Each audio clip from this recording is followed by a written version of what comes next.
لوگ اس کے ڈر کی وجہ سے عدالت میں آتے ہی نہیں تھے، چاہے ان کا جتنے بڑے سے بڑا نقصان ہی کیوں نہ ہو گیا ہونا، یہ تو علاقے والوں کو پتہ ہے۔ اب اس نے ویڈیو اپلوڈ کی ہوئی ہے کہ جی میں تو حاجی تھا، میں یہ تھا وہ تھا، کہ میں تو بڑا نیک بندہ تھا، تو علاقے والوں کو پتہ ہوتا ہے کہ فلاں بندہ کیسا ہے۔ اب جو لوگ اس کی بات پہ یقین کر کے بیٹھے ہیں، ان لوگوں سے یہ ریکویسٹ ہے کہ ایک دفعہ علاقے میں آ کے پوچھے تو صحیح ان لوگوں سے، علاقے کے لوگوں سے، کہ یہ بندہ کس ٹائپ کا تھا، اس نے کیا کر رکھا تھا، اتنا ظالم انسان۔ لوگ تھے وہ تعداد ان کی شمار نہیں کی جاتی، اتنے لوگ تھے اور سب کے پاس بندوقیں تھیں، سب کے پاس اسلحہ تھا، اتنے زیادہ لوگ تھے، تعداد شمار نہیں کی جاتی ان کی۔ تو اس نے کہا کہ یہ کیس کی پیروی کر رہی ہے، اور ویسے بھی وہ ایک مدعی کو بھی ٹارگٹ کرتا ہے اور فیملی کے کسی بھی بندے کو، چاہے وہ 3 سال کا بچہ ہی کیوں نہیں ہے، اس سے بھی وہ ٹارگٹ کر کے کہتا ہے میں اسے بھی مروا دوں گا۔ فیصل بھٹی کا تعارف تو پہلے آپ کو سر کروا ہی چکے ہیں کہ وہ کس قسم کا آدمی تھا، اتنی دہشت تھی اس کی۔ سر جتنی بھی اس میں ساری برائیاں موجود تھی، قتل و غارت سر عام کروانا، اس کے بعد عزتیں لوگوں کی لوٹنا، چوریاں کروانا، ڈکیٹیاں کروانا، سر عام قتل کروانا، یہ ساری اس میں موجود تھی برائیاں۔ تو سر ہمارے ساتھ اس نے ظلم کیا ہے۔ 12 سال کا میرا بھائی، چھوٹا سا 12 سال، دیکھیں آپ کے بھی بیٹے ہیں 12 سال کی، اتنی سی عمر ہوتی ہے ایک بچہ، اور اس کو اس نے گولیوں سے چھلنی کروا دیا۔ اس کے بعد پھر اس نے، جو میرے چاچو تھے ان کی ایج تھی 80 سال، 80 سال، اتنی ایج کا بندہ اس نے گھر میں گھس کے قتل کروایا۔ وہ لوگ جو شوٹر تھے اس کے، وہ گھر میں گھس کے انہوں نے اس کو قتل کیا ہے، میرے چاچو کو۔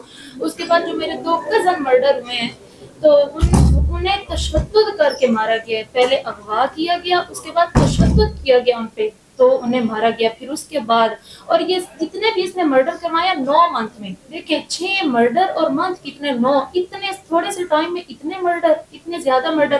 اور پھر جب یہ مرڈر کر لیتا تھا، اس کے بعد یہ پریشرائز کرتا تھا لوگوں کو کہ جی میرے ساتھ صلح کرو، اور کیسز کی پیروی نہیں کرنی آپ نے، جو پیروی کرے گا میں اسے مرواؤں گا، جو بھی پیروی کرے گا میں اسے مرواؤں گا۔ تو اسی لیے لوگ ڈر کی وجہ سے بھی اس کیسز کی پیروی نہیں کرتے تھے۔ ابھی سر نے بتایا کہ 13 تو ریکارڈ قتل ہے نا، اور جو اس نے علاقے میں دہشت پھیلائی ہوئی تھی وہ الگ تھی، لوگ اس کے ڈر کی وجہ سے بولتے نہیں تھے، لوگ اس کے ڈر کی وجہ سے عدالت میں آتے ہی نہیں تھے، چاہے ان کا جتنے بڑے سے بڑا نقصان ہی کیوں نہ ہو گیا ہونا، یہ تو علاقے والوں کو پتہ ہے۔ اب اس نے ویڈیو اپلوڈ کی ہوئی ہے کہ جی میں تو حاجی تھا، میں یہ تھا وہ تھا، کہ میں تو بڑا نیک بندہ تھا، تو علاقے والوں کو پتہ ہوتا ہے کہ فلاں بندہ کیسا ہے۔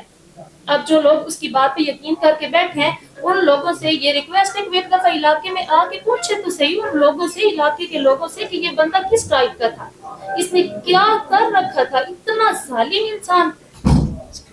اور اب آپ دیکھیں، یہ بتا دیں کہ جس وقت یہ لوگ آئے آپ کے پاس صلح کے لیے، بڑی گاڑیوں میں اسلحہ بھی لے کے اور پیسے بھی لے کے، کتنے لوگ تھے، کیا انہوں نے کہا، اور آپ لوگوں میں سے کس نے ان کو جواب دے کے ہم صلح نہیں کرنا چاہتے؟ جی سر، لوگ تھے وہ تعداد ان کی شمار نہیں کی جاتی، اتنے لوگ تھے اور سب کے پاس بندوقیں تھیں، سب کے پاس اسلحہ تھا، اتنے زیادہ لوگ تھے، تعداد شمار نہیں کی جاتی ان کی، بڑی بڑی گاڑیاں، اتنا ڈرایا اس نے۔ تو میں مدعی ہوں، تو اس نے کہا کہ یہ کیس کی پیروی کر رہی ہے، اور ویسے بھی وہ ایک مدعی کو بھی ٹارگٹ کرتا ہے اور فیملی کے کسی بھی بندے کو، چاہے وہ 3 سال کا بچہ ہی کیوں نہیں ہے، اس سے بھی وہ ٹارگٹ کر کے کہتا ہے میں اسے بھی مروا دوں گا۔ بیٹا وہ بتائیں نا کہ آپ کو کیا کہا اور آپ نے جواب اور نہیں کیا؟ جب یہ لوگ آئے، سب کے پاس اسلحہ تھا، تو کہتے صلح کر لو ورنہ جانوں سے جاؤ گے۔ آپ کتنے لوگ بیٹھے تھے؟ ہم گھر میں تھی، مطلب فیملی کے جتنے بھی لوگ تھے وہاں بیٹھے تھے، تو وہ جو لوگ آئے، جی بات ہم نے کی تھی، تو وہ کہتے کہ جی صلح کر لو ورنہ آپ بھی جان سے جاؤ گے۔ اچھا بیٹا یہ بتاؤ کہ اس وقت آپ نے کو مقامی ون پہ کال اور ڈی پی او وہاں کے کوئی سہولت ملی تھی پولیس کی اچھی اس حوالے سے؟ سی سی ٹی کے علاوہ بھی آپ کے ساتھ پولیس نے تعاون کیا؟ جی کیا، پولیس نے رسپانس؟ ہاں تعاون کیا۔ اچھا صلح میں کچھ سیاسی لوگ بھی شامل تھے جو کہہ رہے تھے کہ صلح کر لیں؟ جی شامل نام بتائیں نا۔ نام چلے وہ سر پہلے بتا چکے ہیں، نام مینشن کرنے کی ضرورت نہیں، اللہ ان کو ہدایت دے اور وہ ایسے لوگوں سے بچاؤ رکھے اپنا۔ جی آپ لوگ کہاں رہتے رہے؟ ہم ادھر ہی رہے۔ اچھا یہ بتائیے کہ ابھی جو ظاہر اس کے 2 بیٹے مقبول ہیں،